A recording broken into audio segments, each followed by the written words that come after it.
निर्णय 18 एक दिए हुए वृत्तखंड के अंतर्गत एक वर्ग की रचना कीजिए। सबसे पहले एक वृत्तखंड किसे कहते हैं?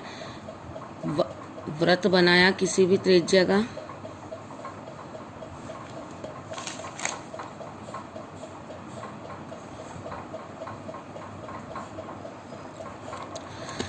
अगर हम इसके सेंटर पॉइंट से इसको मिलाएं तो ये बन जाएगा अर्धवर्त। अगर हम इसको सेंटर पॉइंट से इसके डायमीटर को मिला दें, इसके व्यास को मिला देते हैं तो ये बन जाएगा, ऊपर नीचे के भाग को बोलते हैं अर्धवर्त।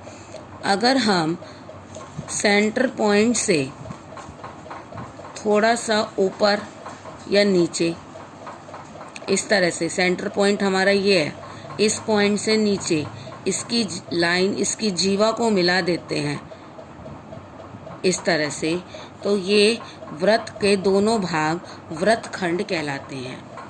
अब हमें ये वृत्तखंड है, वृत्तखंड के अंदर आपको एक वर्ग की रचना करनी है।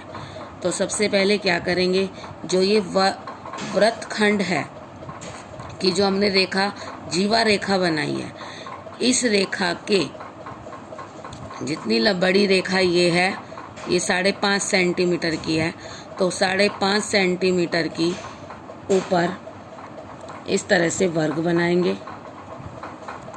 5.5 सेंटीमीटर का इधर बनाएंगे इस तरह से, और इसको भी आपस में मिला देंगे। कै खे गे गे। हमने इसके वृत्त के ऊपर वाले भाग को लिया है, तो नीचे वाले भाग को हम इसमें इरेज कर देंगे। तो ये हमारा वृत्तखंड बनकर तैयार है। वृत्तखंड में वर्ग बनाया,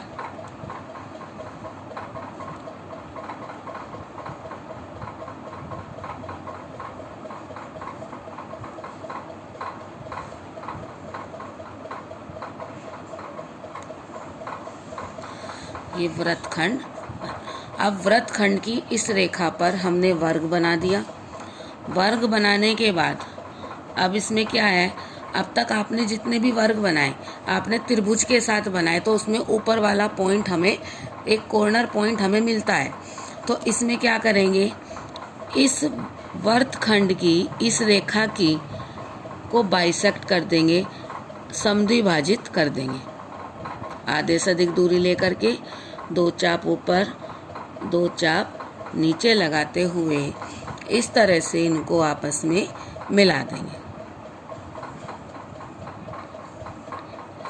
तो ये जो हमने बीच में चाप लगाया, रेखा बनाई, ये इस लाइन को बिंदु पै पर आकर मिलेगी। अब इस यह बिंदु को पै बिंदु से मिलाएं,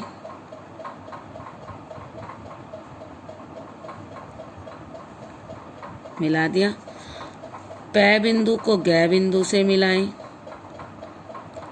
मिला दिया।